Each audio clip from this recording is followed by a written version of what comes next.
नमस्कार दर्शक बंधु आमी सुमित और आपनारा देखছেন শ্রেয়ান বার্ড यूट्यूब चैनल पक्ष থেকে জানাই সবাইকে সাদর আমন্ত্রণ।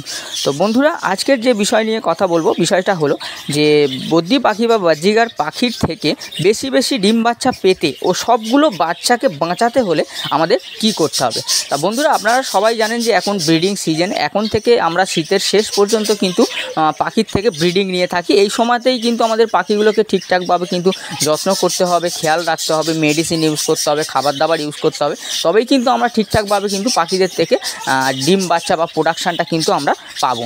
তো সেই ক্ষেত্রেই আমরা কি কি অবলম্বন করতে পারি সেই সব পথগুলো কিন্তু আজকের আমি বলবো যে পাখির থেকে বেশি বেশি ডিম বাচ্চা পেতেও সেই সবগুলো বাচ্চাকে বাঁচাতে গেলে আমাদের কি করতে হবে। তো চলুন বন্ধু দেরি না করে মেন টপিকে আসি, মেন ভিডিওতে আসি। তো বন্ধুরা প্রথমেই যেটা বলতে, চ্যানেলে যারা নতুন এসেছেন, চ্যানেলটাতে যারা এখনও সাবস্ক্রাইব করে রাখেনি তো প্লিজ অনুরোধ করছি চ্যানেলটাতে সাবস্ক্রাইব করে রাখুন এবং পাশে থাকা বেল আইকনটা টিপে দিন, যাতে করে নতুন ভিডিও আমি যখন আপলোড করব সেটা আপনাদের কাছে পৌঁছাবে এবং আপনারা দেখে সেটাতে কিছুটা উপকৃত হতে পারবেন। চলুন বন্ধু দেরি না করে মেন বিষয়ের ওপরে কথা বলি। তো প্রথমে বন্ধু পাখির থেকে বেশি বেশি করে ডিম বাচ্চা পেতেও সবগুলো বাচ্চা বাঁচাতে আমাদের যে কি করণীয়, তো প্রথম পয়েন্ট যেটা আসে বন্ধু, যে জোড়াটা বা যে পাখির সেটটা থেকে বা যে পাখির জোড়াটা থেকে আমরা কিন্তু ব্রিড নেব, তো তাদেরকে কিন্তু প্রথমে কিন্তু সুস্থ সবল রাখতে হবে। তো যেহেতু তাদের থেকে আমরা ডিম বাচ্চাটা নিতে চাইছি, তো পাখিটাকে তো আগে ফিট করে রাখতেই হবে, তবেই কিন্তু আমরা তার উপরে কিন্তু ব্রিডিং ফর্মুলা ইউজ করতে পারবো, খাবার দাবার ইউজ করতে পারবো, তবেই তারা খেতে পারবে। শরীর ঠিক থাকলে তবেই তো তারা ব্রিডটা ঠিকঠাক করতে পারবে। তো অর্থাৎ কিন্তু প্রথম পয়েন্ট যেটা আছে বন্ধুরা, সেখানে কিন্তু পাখির কিন্তু সুস্থ এবং সবল রাখতে হবে পাখির সেটটাকে, তবেই কিন্তু আমরা সেই পাখির সেটটার উপরে কাজ করতে পারবো এবং তার উপরে কিন্তু তবেই কিন্তু আমরা বেশি বেশি করে ডিম বাচ্চাটা পেতে পারবো। তো তারপরে আসি বন্ধু, পাখিটাকে কিন্তু প্রাইভেসি দিতে হবে। তো অনেক সময় কি হয়, খাঁচা আমরা যেখানে রাখি, আমরা অনেকবারই বলেছি যে খাঁচা আমরা যেখানে রাখবো সেখানে কিন্তু একটু প্রাইভেসির প্রয়োজন হয়, যেহেতু এরা পাখি আমাদের থেকে একটু দূরেই থাকতে ওরা পছন্দ করে সব সময়। তো যেখানে খাঁচাটা রাখবো সেখানে যেন কোনো জীবজন্তু বা আমাদের যাতায়াত যেন খুব একটা বেশি না হয়, তো সেখানে একটু ওদের প্রাইভেসিটা খুবই প্রয়োজন হয়, তবেই কিন্তু ওরা ঠিকঠাকভাবে কিন্তু মেটিংটা করতে পারবে, ডিস্টার্ব হবে না। তো সেই জন্য কিন্তু প্রাইভেসিটা কিন্তু আমাদের খুব দরকার এবং পরিবেশটা কিন্তু ঠিক ওদেরকে দিতে হবে, তবেই কিন্তু ঠিকঠাকভাবে কিন্তু ওরা কিন্তু ডিম বাচ্চাটা করতে পারবে বন্ধুরা। তো সেই দিকেও আমাদের মাথায় রাখতে হবে এবং পাখির ঘরে আসা যাওয়াটা খুবই কম করতে হবে। এবং তো সেই জন্য সবসময় মাথায় রাখবেন যে প্রাইভেসিটা যেন ঠিকঠাকভাবে থাকে। এবং দ্বিতীয় যে পয়েন্টে আসে বন্ধুরা, সেটা হলো কিন্তু ভালো মানের খাবার কিন্তু আমাদেরকে পাখিদের প্রোভাইড করতে হবে। তো ভালো মানের খাবার বলতে শুধু কিন্তু জল দানা দিলে কিন্তু হবে না বন্ধুরা, দানার সাথে কিন্তু আমাদের সিড মিক্সটা কিন্তু অত্যন্ত জরুরি। তো সেই শুধু ঘাসের দানা দিলে চলবে না, ঘাসের দানার সাথে কিন্তু আমরা সিড মিক্স ইউজ করব। সেখানে কিন্তু canary seed, red millet, white millet, black millet এগুলো কিন্তু আমরা ইউজ করব। এবং যখন 3-4 দিন টানা বৃষ্টি হবে সেখানে কিন্তু আমরা ব্ল্যাক সিডও ইউজ করতে পারি, সূর্যমুখীর বীজও আমরা ইউজ করতে পারি। তো সেখানে red millet, canary millet, white millet এইগুলো কিন্তু আমরা দানার মধ্যে সিড মিক্সে কিন্তু আমরা রোজ কিন্তু আমরা দিতে পারি, প্রত্যেক দিনই দিতে পারি, কোনো অসুবিধা নেই। এবং যদি টানা 3-4 দিন বৃষ্টি হয় সেখানে কিন্তু ব্ল্যাক সিডটাও কিন্তু আমরা ইউজ করতে পারি। তো ব্ল্যাক সিডটা প্রত্যেকদিন ইউজ করা যাবে না, যদি ইউজ করেন খুব কিঞ্চিত পরিমাণে ইউজ করতে হবে, নাহলে কিন্তু শরীরটা গরম হয়ে যাবে, সেখানে আবার ডায়রিয়ার সমস্যা আসতে পারে। কারণ এখন তো ঠান্ডাকাল পড়ে যায়নি একেবারে, এখন তো গরমকালই রয়েছে।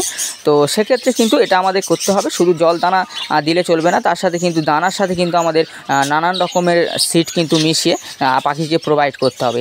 এর ফলে কি হবে, ডিমের যে ফার্টিলিটির পরিমাণটা কিন্তু অনেকটাই বাড়বে, ডিমে কিন্তু ব্লাড আসবে, আর বেশি বেশি পরিমাণে ব্লাড এলে তবেই তো বেশি বেশি পরিমাণে বাচ্চাটা ফুটবে বন্ধুরা। তো সেই দিকে কিন্তু আমাদের খেয়াল রাখতে হবে। তো তারপরে আসছি 3 নম্বর পয়েন্ট যেটা, সেটা হলো কিন্তু খাঁচার ভেতরে কিন্তু বন্ধুরা আমরা সবসময় কিন্তু mineral block, calcium, cuttlefish bone যেটা আমরা বলে থাকি বা সমুদ্রের ফেনা যেটা বলে থাকি, সেটা কিন্তু আমরা পাখিদেরকে কিন্তু সবসময় খাঁচায় কিন্তু দিয়ে রাখবো। সব সময় 24 ঘন্টা খাঁচায় ওটা কিন্তু থেকেই যাবে সব সময়। তো সেখানে কিন্তু ওই ক্যালসিয়াম ব্লক বাজার থেকে কিনতে পাওয়া যায়, পাখির দোকানে গেলেই আপনারা পেয়ে যাবেন। এবং সমুদ্রের ফেনা যেটা কাটল বোন ফিশ যেটা আমরা বলে থাকি, তো সেটা কিন্তু পাখির খাঁচার ভেতর কিন্তু রাখতে হবে, ওদের যখন ওদের প্রয়োজন হবে ওরা কিন্তু তখন সেগুলো খাবে কিন্তু। তো সেই জন্য কিন্তু রাখাটা অত্যন্ত জরুরি, তবে ক্যালসিয়ামের ঘাটতিটা ওদের কিন্তু পূরণ হবে। এবং খাঁচার ভেতরে কিন্তু ডিমের খোসাটাও আপনারা দিয়ে রাখবেন, যে মুরগির ডিম খেয়ে নেওয়ার পরে যে খোসাটা থাকে সেটা কিন্তু আপনারা পাখির ঘরে দিয়ে রাখবেন 24 ঘন্টা, ওদের যখন ওদের যেগুলোর প্রয়োজন হবে সেগুলো। আর কিন্তু গ্রিট অবশ্যই কিন্তু গ্রিটটাও রেখে দেবেন, গ্রিটটাও একটা জায়গায় ছোট্ট একটা পাত্রে কিন্তু খাঁচার ভেতরে রেখে দেবেন গ্রিটটা, ওদের যখন যেটার প্রয়োজন হবে সেটা কিন্তু তখন ওরা ডিম পাড়ার সময় ওগুলো খেয়ে থাকে বন্ধুরা, যখন যেটার ঘাটতি হয় তখন সেটা খেয়ে থাকে। তো ওইগুলো কিন্তু আমাদের কিন্তু খাঁচার ভেতরে রাখতে হবে। তারপরে আসছি কিন্তু 4 নম্বর পয়েন্ট, যেটা মাল্টিভিটামিন ও ক্যালসিয়ামের কিন্তু কোর্স করাতে হবে বন্ধুরা। মাল্টিভিটামিন ও ক্যালসিয়ামের কোর্স করাতে হবে।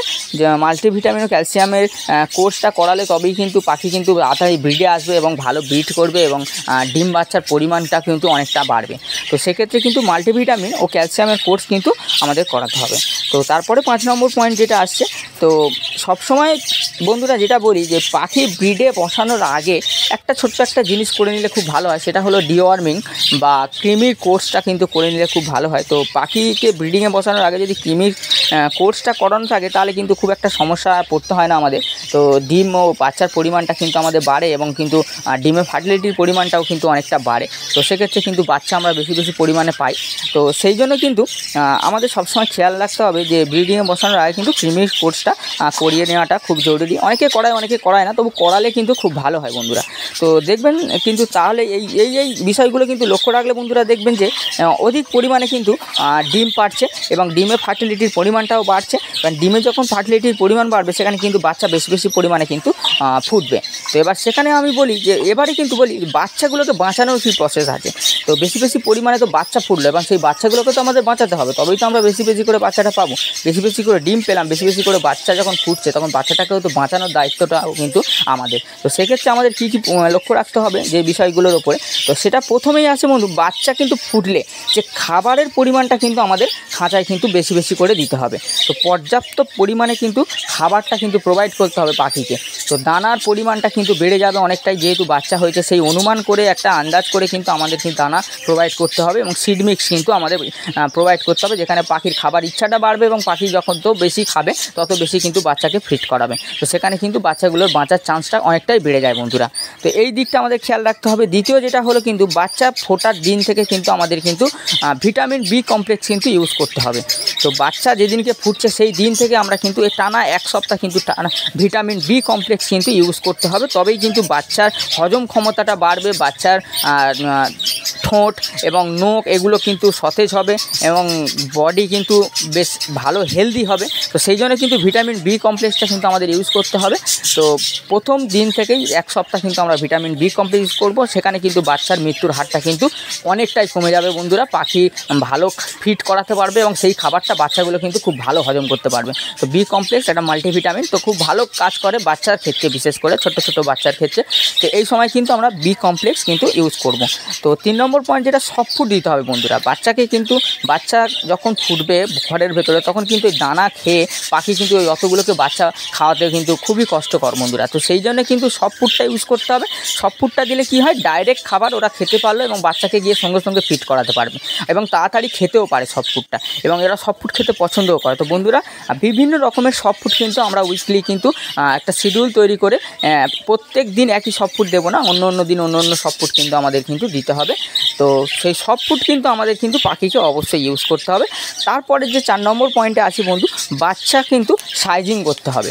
যে আমার অনেকগুলো বাচ্চা ফুটেছে, একটা ভাঁড়ি রয়ে গেছে, সেখানে কিন্তু একটা পাখির দ্বারা অতগুলো বাচ্চা বাঁচানো সম্ভব না। তো সেখানে কিন্তু বাচ্চা সাইজিংটা কিন্তু জরুরি। এবং যেমন দেখবেন আমাদের যেটা হয় যে পাখি কিন্তু বদ্রি পাখি বা বাজিগার পাখি কিন্তু একদিন অন্তর কিন্তু ডিম পেড়ে থাকে। তো যেহেতু ওরা একদিন অন্তর একটা করে ডিম পেড়ে থাকে, তো বাচ্চাও কিন্তু সেরকম একদিন অন্তর একটা করে ফুটবে। তো সেখানে কিন্তু প্রথম বাচ্চার থেকে এবং 5 নম্বর বাচ্চা বা 6 নম্বর ডিমের বাচ্চা কিন্তু একই সাইজে আসবে না।